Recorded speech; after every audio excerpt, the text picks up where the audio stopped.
Hello students, जैसा कि कल अपन ने भाषा और व्याकरण के बारे में चर्चा करी थी, तो आप लोग ये जान गए होंगे कि भाषा और व्याकरण आपस में अंतर संबंधित है। इनका बहुत ही गहरा संबंध है। यदि हमें भाषा का शुद्ध रूप जानना है, पहचानना है, तो हमें व्याकरण की शरण में तो जाना ही पड़ेगा। आज हम बात करेंगे भाषा के विविध रूप कौन कौन से हैं। तो देखिए, पहली है इसमें मानक भाषा, दूसरी है अमानक भाषा, तीसरी है बोली, चौथी है अपभाषा, पांचवी है व्यावसायिक भाषा, छठी है कूट भाषा, सातवीं है कृत्रिम भाषा और आठवीं है मिश्रित भाषा। पहली मानक भाषा। मानक भाषा किसे कहते हैं? मानक भाषा को इंग्लिश के अंदर स्टैंडर्ड लैंग्वेज कहते हैं और हिंदी में बोलें तो इसके उपनाम है परिनिष्ठित भाषा, आदर्श भाषा, टकसाली भाषा आदि नामों से इसे पुकारा जाता है। तो भाषा विकास की दृष्टि से जो बोली बड़े भूभाग में असंख्य लोगों द्वारा बोली जाने लगती है, साहित्यिक रचना और प्रशासनिक संपर्क की भाषा बन जाती है, उसे हम मानक भाषा का नाम दे देते हैं। जैसे कि आप जो अभी पढ़ रहे हो शिक्षा के अंतर्गत, वो भी एक मानक भाषा ही है। ठीक है, जो आप पत्राचार में पढ़ते हो, जो आप पत्र वगैरह पढ़ते हो, वो भी एक क्या है? मानक भाषा ही है। तो मानक भाषा ही बाद में धीरे धीरे राजभाषा और राष्ट्रभाषा बन सकती है। इसकी विशेषताओं की बात करें तो मानक भाषा साहित्य, शिक्षा, पत्रकार तथा दैनिक व्यवहार की भाषा होती है। क्यों होती है? क्योंकि इसके अंतर्गत व्याकरणिक नियमों का पालन किया जाता है। मानक भाषा निश्चित व्याकरणिक व्यवस्था को अपनाती है। मानक भाषा का लिखित रूप सर्वत्र एक सा रहता है। ऐसा नहीं है कि राजस्थान में तो अलग हो जाएगा और आप यूपी जाओगे तो वहाँ पर अलग हो जाएगा, ऐसा नहीं है। सर्वत्र मतलब सभी जगह एक सा ही रहता है। इसका स्वरूप अपनी सहयोगी विभाषाओं से व्याकरण की दृष्टि से कुछ अलग रहता है। विभाषा मतलब होती है बोली, तो इसमें व्याकरण की दृष्टि से कैसे? क्योंकि उसकी व्याकरण एकदम अलग होती है, शुद्ध रूप नहीं होता है, लेकिन इसका एकदम शुद्ध और मानक रूप होता है, इसलिए तो इसका नाम है मानक भाषा। यह विस्तृत भूभाग में प्रयुक्त होने के कारण दर्शन, संस्कृति, शिक्षा और संपर्क की मानक भाषा मानी जाती है। इसकी विकास प्रक्रिया बहुत लंबी है। कई वर्षों के बाद में मानक भाषा का निर्माण होता है। जैसे पहले बोली बनती है, बाद में विभाषा, बाद में भाषा, बाद में साहित्यिक भाषा, बाद में परिनिष्ठित, आदर्श, फिर बाद में बनती है मानक भाषा का रूप धारण कर लेती है। इसकी कई सहभाषाएं अथवा बोलियां हो सकती है जो एक दूसरे को प्रभावित करती है। इसके अंतर्गत भी जैसे खड़ी बोली वगैरह इसकी हो सकती है कि भाई इसकी वजह से ये आज धीरे धीरे इस अस्तित्व में आई है, किस तरह से आई है। और ये मानक भाषा निरंतर विकसित होती जाती है और बोधगम्य, बोधगम्य मतलब जानने योग्य होती है। ज्ञान विज्ञान की शब्दावली अनेक स्रोतों से ग्रहण करती चलती है। इसके अंतर्गत 4 गुण होते हैं। इसका पहला गुण होता है मानकीकरण, दूसरा स्वायत्तता, तीसरा होता है ऐतिहासिकता और चौथा होता है जीवंतता। तो मानकीकरण का अर्थ है मान्य प्रयोगों को निर्धारित करना, यानी भाषा का ऐसा रूप जिसमें ध्वनि, शब्द, रूप, वाक्य आदि के स्तर पर उपलब्ध विकल्पों में से किसी एक को स्वीकार किया जाए, वही होता है मानकीकरण।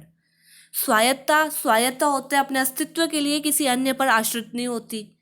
इसकी भाषा अपने आप में विशिष्ट होती है। ऐतिहासिकता होती है क्योंकि इसका निर्माण सैकड़ों वर्षों का परिणाम होता है। जैसे संस्कृत की पाली, प्राकृत, अपभ्रंश के माध्यम से कालांतर में हिंदी के रूप में विकसित हुई है। ऐसा नहीं है कि सीधी हिंदी आ गई, संस्कृत से ही तो हिंदी आई है। स्वयं हिंदी के विकास का इतिहास भी 1000 वर्ष से अधिक का होता है।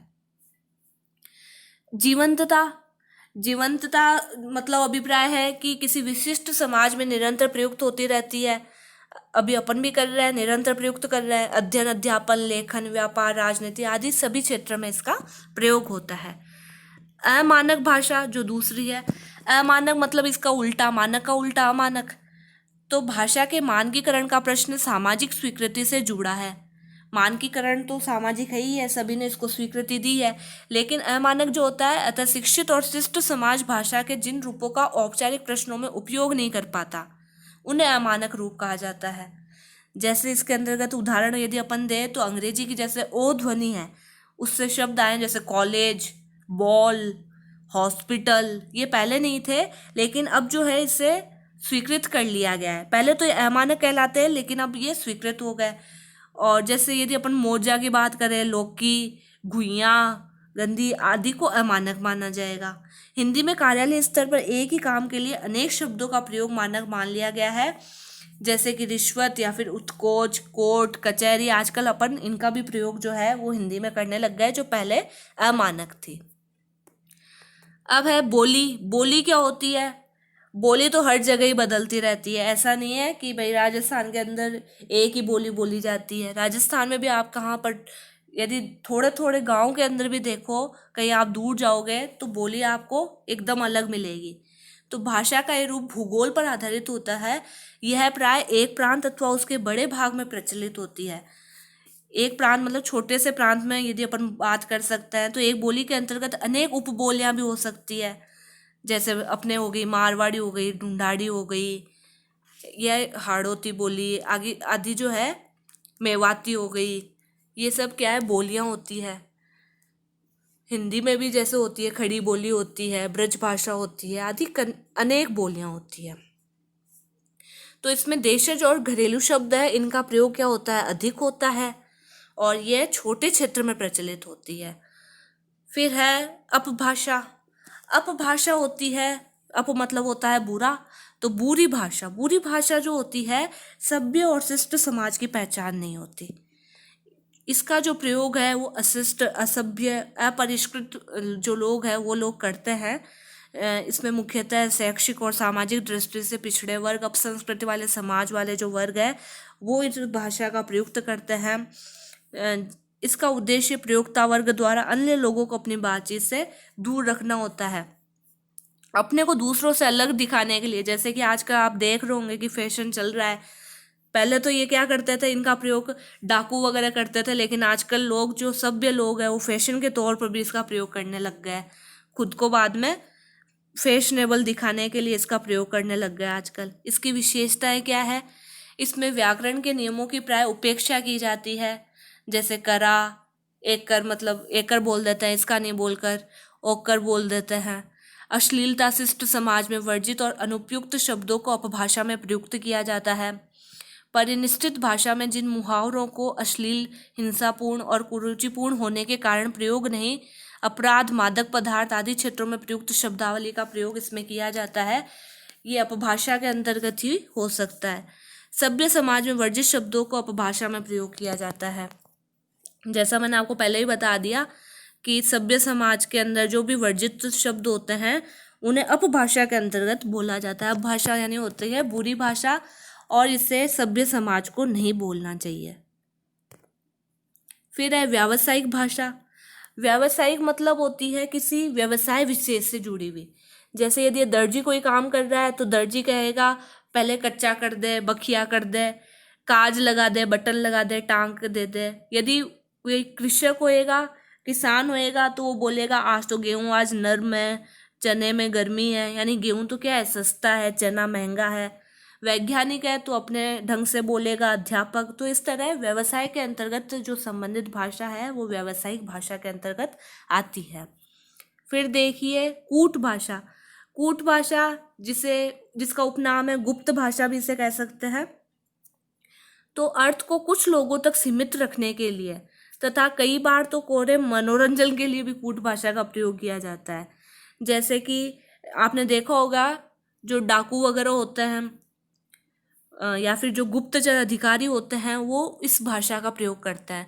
ये एक प्रकार की सांकेतिक भाषा ही होती है जो गुप्तचरों, डाकुओं तथा अन्य रहस्यमय कार्य करने वालों के बीच में प्रयुक्त होती है। आपने मूवी वगैरह भी देखी होगी, उसके अंदर भी जो डाकू, चोर, इन सब का प्रयोग करते हैं कूट भाषा का। और आपने यदि इतिहास पढ़ा है तो उसके अंतर्गत 1857 की जो क्रांति थी उसमें रोटी और कमल का जो फूल था यह भी एक सांकेतिक भाषा थी, कूट भाषा ही थी, जिसका प्रयोग उन्होंने क्रांति करने के लिए किया था।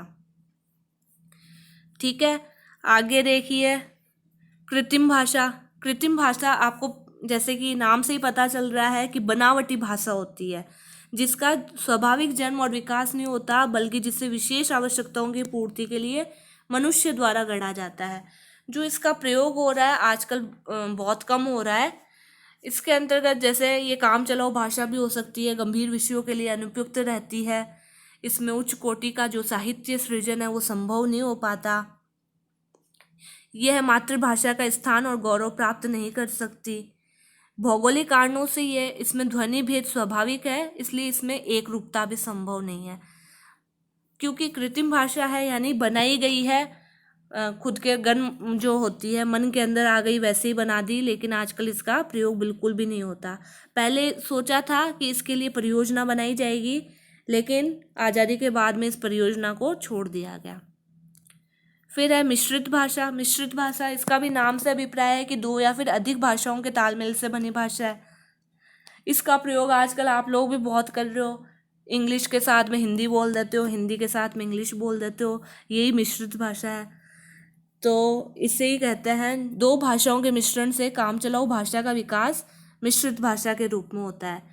जैसे अंग्रेजी का मिश्रण कुछ फैशन के लिए और कुछ आवश्यकता अनुसार किया जा रहा है। यदि कोई कह देता है कि हम तुमको फेमस करेगा, ऐसे करके कभी कोई बोल देता है कि ब्रेड बटर के लिए सर्विस बोलता है, सर्विस करना है। तो ये सब क्या है, मिश्रित भाषा है। तो इसका उदाहरण मैंने बताया। तो ये भाषा न तो पूरी तरह हिंदी होती है न ही अंग्रेजी होती है, इसलिए अपन इसे इंग्लिश कह सकते हैं।